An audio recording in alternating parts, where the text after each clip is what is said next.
At my mother's funeral, my mother-in-law wore a grin as she declared, "This house will be inherited by my son." Contemplating which room to take, she remarked, "I wonder if I should choose this one." Politely, I corrected her, stating, "Actually, I'm the one inheriting this house." Unfazed, she retorted, "I know, but isn't it true that a wife's belongings belong to her husband? So, in essence, this house belongs to my son, right?" I sighed, questioning the validity of her claim. Cheerfully, she added, "From now on, let's get along." Hesitating, I asked, "What do you mean by get along?" She declared, "Turning this room into my room." I inquired, "Does that mean we'll be living together?" Confidently, she replied, "Exactly." With such a splendid house, it'd be a waste to have empty rooms when two people can live here, don't you think? Despite my recent loss, my mother-in-law seemed blissfully unaware of my grief. Why would she bring this up now? Can't she see the sadness on my face? It's no time for jokes. This house holds precious memories, built by my respected father and cherished by my late mother. I don't want my unreasonable mother-in-law to live here, and my husband, who doesn't stop at it, is equally at fault. To prevent my precious home from being tainted, I decided to take the initiative before moving out. I am a 42-year-old office worker, having missed the timing for marriage and still being single after turning 40. I had given up on the idea of getting married. However, through an acquaintance's introduction, I met Michael, who is 4 years younger than me, and we were able to get married. My husband is a kind person who prioritizes my opinions. Where should we go for our honeymoon? You mentioned that Europe would be nice, right? I asked. But didn't you say you preferred the Maldives? Let's go to the Maldives. My husband replied. My mom wants to live with us. My dad's health isn't great, and it seems my mom is finding it challenging to manage alone, he explained.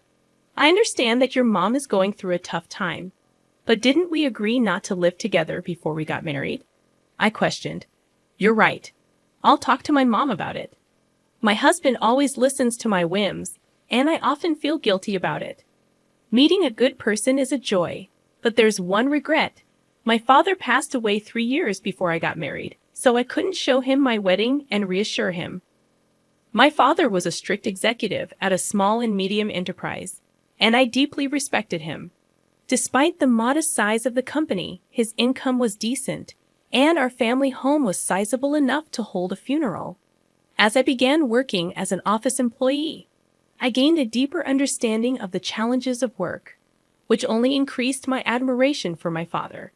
And then 2 years after our marriage, my mother also passed away. Even my mom, my husband asked, "Are you okay? Shouldn't you take a break in the back room?" Funerals are generally less commonly held at home, but my mother's funeral was conducted at home. During my mother's funeral, he always looked out for me. Truly, I was fortunate to have met such a good husband. That's when my mother-in-law, Nancy, arrived. My deepest condolences. I sincerely sympathize with you, I replied. Thank you. I hadn't lived together with my mother-in-law, and our interactions had been limited, maintaining a reasonable distance. However, it was during my mother's funeral that I glimpsed her true nature. Following the funeral, my mother-in-law approached me. While it was not uncommon for her to seek me out, her expression carried an oddly gleeful tone. We greatly appreciate your assistance during this funeral. Thanks to you, we were able to smoothly complete the ceremony, she expressed appreciatively. Then, abruptly, she added, The funeral is over now. Isn't it enough with the formalities? I was taken aback, thinking she was initially trying to be considerate of my grief, but it soon became evident that wasn't the case. Commenting on the splendid house my parents had, I replied, Wait a moment. Undeterred, she boldly walked into the depths of the house. I protested, Oh, Mom, this is inconvenient. Some areas are messy. Dismissing my concerns, she declared, Don't fuss over details. More importantly, this house will be inherited by my son. I wonder if I should take this room. Hesitating, I tried to clarify. Mom, actually, I'm the one inheriting this house. Smirking, she responded, I know your parents didn't have any other children, right? And isn't a wife's belongings her husband's? So, in essence, this house belongs to my son, doesn't it? I sighed. questioning the validity of her claim. Cheerfully, she added, "From now on, let's get along." My hesitation prompted her to confidently declare, "I mean turning this room into my room." Concerned, I asked, "Does that mean we'll be living together?" Without hesitation, she replied, "Exactly. I've decided with such a splendid house, it'd be a waste to have empty rooms when two people can live here. Finally, I won't have to take care of my husband all by myself." Unfortunately, my mother had recently passed away, and yet my mother-in-law was making such statements. I became increasingly angered, wondering why she would joke around at a time like this. Just as my conversation with my mother-in-law seemed to catch my husband's attention, he intervened. "Mom, what are you saying? This isn't the right time for such discussions," he scolded. Undeterred, my mother-in-law retorted, "Why make such a fuss?" Firmly, my husband insisted, "Just leave." He escorted her out of the house, apologizing, "Sorry, my mom can be unreasonable." Grateful for my dependable husband, I replied, "It's fine. Thanks to you for handling it." Yet, in the days that followed, I would come to realize that my husband's perspective on scolding my mother-in-law was subtly different from my own. 10 days after my mother's funeral, as things settled down a bit, we decided to discuss the fate of my family home. Unexpectedly, my husband made a proposal. "This apartment is cramped. Shouldn't we move back to my parents' house?" I suggested. Agreeing, he added, "Yeah, you're right. With more belongings and the possibility of having kids, it's better than squeezing into this tiny apartment." Then, hesitantly, he concluded, "Well then, we should start preparing for the move." I had a pressing matter to discuss about the move. "What's the matter?" I inquired. He hesitated before revealing. Considering the spacious house and all the empty rooms, I thought maybe my parents could move in with us. Stunned, I questioned, "Are you suggesting we live together?" Recently, I've noticed a change in my husband. Despite thinking he prioritized my opinions, I now wonder if he's merely a yes man or even a pushover.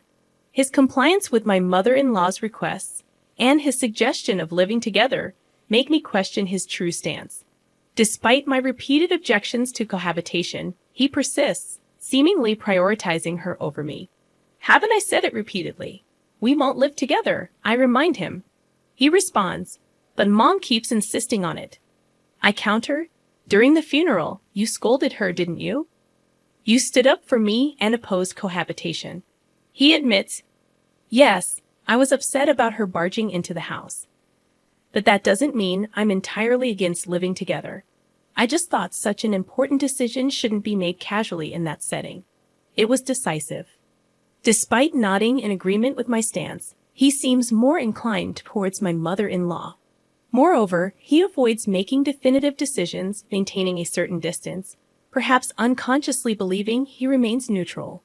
People like him can be tricky, convincing themselves of their neutrality and decision-making abilities. It's frustrating. I oppose living with someone who barged into my parents' house on the day of the funeral and suggested living in a particular room.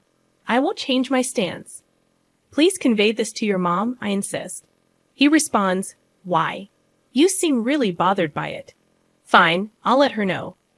While I had mentally prepared for the possibility of living with my in-laws when we got married, witnessing my mother-in-law's behavior during my mother's funeral changed my perspective. Living together in the cherished home my father built is now unthinkable, especially considering my husband's lack of assertiveness. When he conveyed my opposition to cohabitation, my mother-in-law directly protested by calling me. "Why are you opposing cohabitation when there's such a spacious house? You're Michael's wife now, and his father and I are your parents, right? Why such strong opposition to living together with us?" I reiterated my decline for cohabitation, explaining my husband's mobility issues and the challenges I face alone. She accused me of abandoning them, prompting me to remind her of the reasons my husband had shared. Despite feeling sorry for my father-in-law's health, I can't ignore the possibility of everything related to him being pushed onto me if we were to live together. If we consider cohabitation a significant improvement in my husband and mother-in-law's mindset is a non-negotiable requirement. A few days after my mother-in-law labeled me heartless, my husband surprised me by rearranging the living room, moving furniture around to create space. Intrigued, I asked, "What are you doing? Is this for storing moving boxes?" He responded, "No. I'm planning to make space for 2 beds here." The mention of 2 beds filled me with dread, and cautiously, I asked, "Are your parents coming to stay?" To my dismay, he replied, "No, they're moving in today, even before the actual move." The realization hit me, despite my objections. My husband and mother-in-law were forcing cohabitation upon me. Why is this happening? I questioned, feeling a growing sense of frustration. He explained their lease is up, so we decided they'd move here without renewing it. It'll be cramped for 4 people, but we're moving soon, right? Just bear with it for a little while. Distressed, I reiterated, "That's not what I meant." Why is cohabitation even on the table? I've said it before. I don't want to live with someone who barged into my parents' house on the day of the funeral and suggested living in this room. I'll make sure to talk to Mom. He responded, "We'll be living together from now on, so please get along." Annoyed, I questioned, "Why do you prioritize everything your mom says?" He clarified, "It's not about prioritizing her. I listened to both of your opinions and made a judgment." However, my husband, often a yes man when it came to my mother-in-law, seemed to have fallen for her cohabitation strategy. Unwittingly swayed by her, he believed he was making independent judgments. I used to see him as kind, but when paired with my mother-in-law, he became a handful, forcing me into cohabitation with my in-laws. As we welcomed my in-laws into our cramped apartment, my mother-in-law began complaining about the living conditions. Apologizing for the sudden addition of 2 elderly people, I assured them we would endure until the move. However, my father-in-law, Tony, seemed polite, and it appeared he wouldn't be problematic. But subtle signs indicated he was following my mother-in-law's lead, becoming another yes man. Days later, my mother-in-law requested an errand to buy a medicated patch.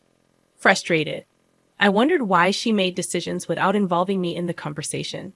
Minor as it was, it raised concerns about potential future impositions. Living together seemed unsustainable. With my in-laws preparing for their move to my parents' home, I decided to take preemptive action.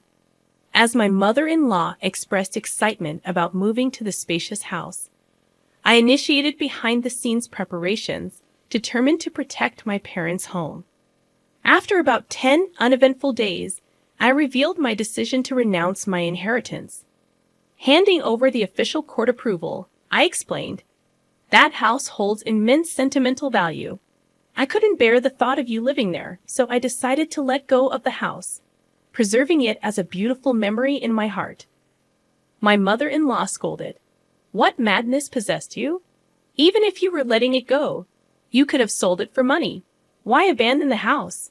I calmly explained, "Even if I sold it, you'd just rely on that money." Next, I thought it'd be clearer if I simply had nothing. She retorted, "We moved out of our previous place for this move, you know.